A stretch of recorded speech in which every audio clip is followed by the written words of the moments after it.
2026년 4월 28일 화요일 말씀 묵상 함께 시작합니다. 오늘 말씀은 창세기 31장 36절에서 55절까지 있는 말씀입니다. 함께 말씀을 묵상합니다. 야곱은 화를 내며 라반에게 따졌다. 야곱이 라반에게 물었다. 저의 허물이 무엇입니까? 제가 무슨 죄를 지었다고 불길처럼 달려들어서 저를 따라오신 것입니까? 장인 어른께서 저희 물건을 다 뒤져보셨는데 장인 어른의 물건을 하나라도 찾으셨습니까? 장인 어른의 친족과 저희 친족이 보는 앞에서 그것을 내놓아 보십시오. 그리고 장인 어른과 저 사이에 누구에게 잘못이 있는지 이 사람들이 판단할 수 있게 해주십시오. 제가 무려 20해를 장인 어른과 함께 지냈습니다. 그동안 장인 어른의 양떼와 염소떼가 한 번도 낙태한 일이 없고 제가 장인 어른에 가축되어서 순양 한 마리도 잡아다가 먹은 일이 없습니다. 들짐승에게 찢긴 놈은 제가 장인 어른께 가져가지 않고 제 것으로 그것을 보충하여 드렸습니다.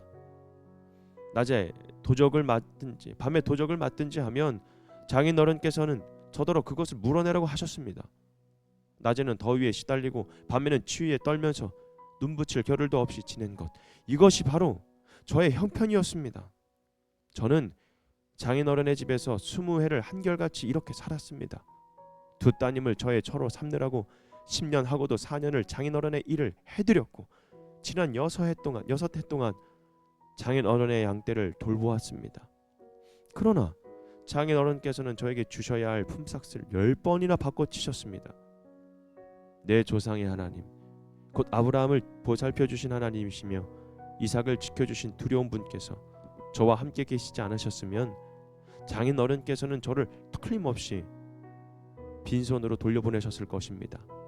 그러나 하나님은 제가 겪은 고난과 제가 한 수고를 몸소 살피시고 어젯밤에 장인 어른의 장인 언어를 꾸짖으셨습니다. 라반이 야곱에게 대답하였다. 이 여자들은 나의 딸이요, 이 아이들은 다 나의 손자야 손녀요. 이 가축대도 다 내 것일세. 자네의 눈앞에 있는 것이 모두 내 것이 아닌가? 그러나 여기 있는 나의 딸들과 그들이 낳은 나의 손자 손녀를 이제 내가 어떻게 하겠는가? 이리 와서 자네와 나 사이에 언약을 세우고 그 언약이 우리 사이에 증거가 되게 하세.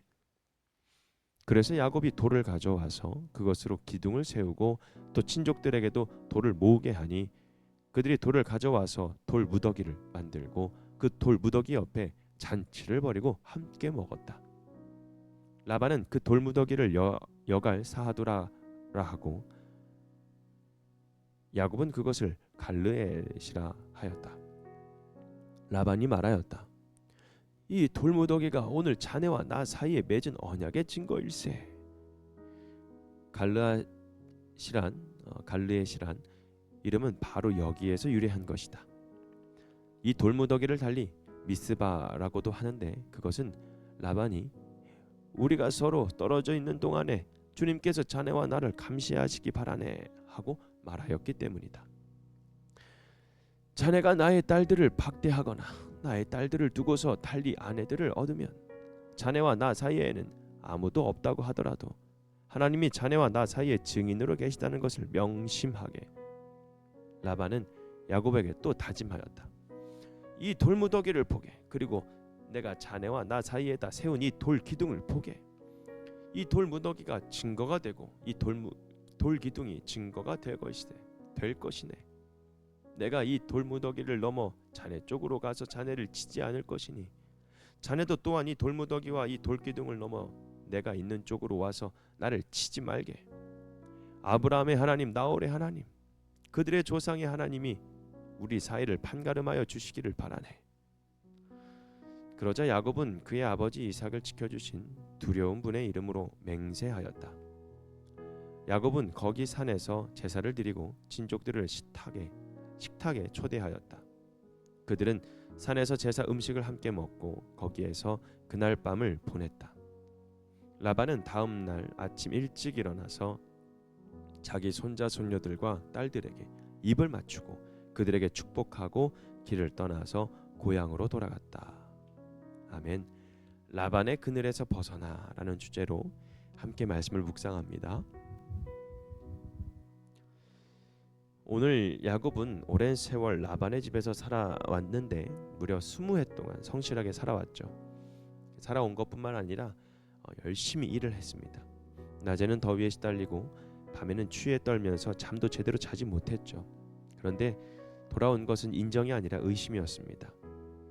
수고에 대한 감사가 아니라 억울함이었죠.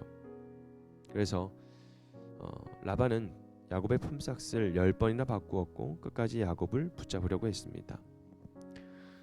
그래서 오늘 말씀에 이 라반의 그늘에서 벗어나라는 주제가 오늘 말씀을 쭉 읽는데 좀 많이 공감이 되고 또 이 라반의 그늘에서 우리가 벗어났는데 이 야곱이 벗어났는데 어떻게 이 라반의 그늘에서 벗어날 수 있었을까라는 질문을 한번 가져보려고 합니다. 먼저 하나님은 우리의 수고와 억울함을 보고 계시죠. 야곱은 라반에게 말하였습니다. 제가 20해 동안 장인 어른과 함께 지냈다라고요. 그리고 자신이 얼마나 성실하게 살아왔는지를 고백하죠. 하지만 야곱의 진짜 고백은 42절이었습니다. 하나님은 제가 겪은 고난과 제가 한 수고를 몸소 살피셨다라는 고백이었습니다. 사람은 몰라줄 수 있습니다. 또 왜곡할 수 있죠. 그리고 내가 흘린 눈물과 수고를 사실 가볍게 여길 수도 있습니다. 그러나 하나님은 계속 보고 계셨습니다. 내가 견딜 시간, 억울해도 무너지지 않는 그 마음, 끝까지 성실하게 감당한 수고를 하나님은 기억하십니다. 두 번째로 하나님은 상처의 자리에서도 우리를 회복시키십니다. 야곱은 라반의 집에서 많은 것을 얻었지만 동시에 많은 상처도 받았습니다. 속임을 당했고 이용도 당했습니다. 억울함도 겪었습니다. 그런데 하나님은 그 시간을 그냥 지나가게 하지 않으셨습니다. 라반의 손에서 야곱을 지키셨고 빈손으로 가지 않도록 하셨습니다. 사람이 인정해주지 않아도 여러분 하나님께서 인정해 주십니다. 내 수고를 사람은 몰라도 하나님이 분명 갚아주십니다. 여러분 믿음은요 상처가 없는 삶이 아닙니다. 믿음은 상처와 어려움 속에서도 하나님이 나를 붙들고 계신다라는 것을 믿는 것입니다. 그래서 세 번째로 하나님은 관계에 경계를 세우게 하셨죠. 야곱과 라반은 돌무더기를 세웠습니다. 그것은 서로 해치지 않겠다라는 언약의 표시였죠.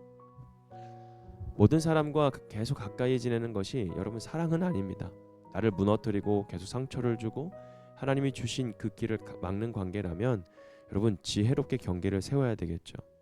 야곱은 라반을 저주하지 않았습니다. 그러나 더 이상 라반의 그늘에 머물지 않아도 되었습니다. 이것이 바로 믿음의 분별이죠.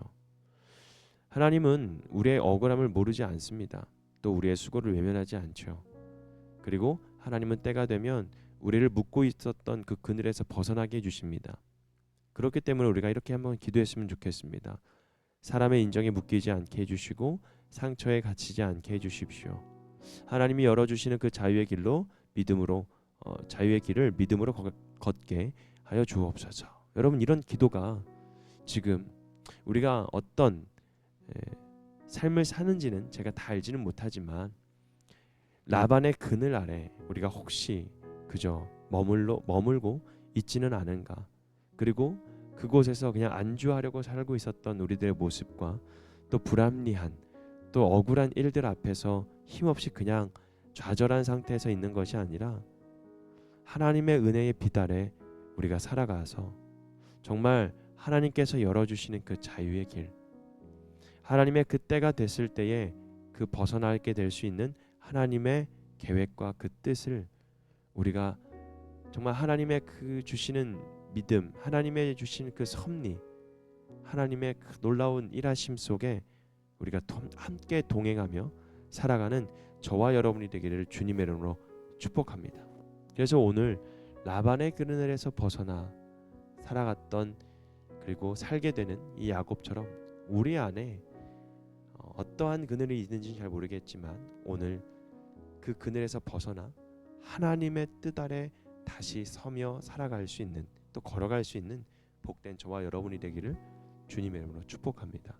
오늘 말씀 묵상 마치겠습니다.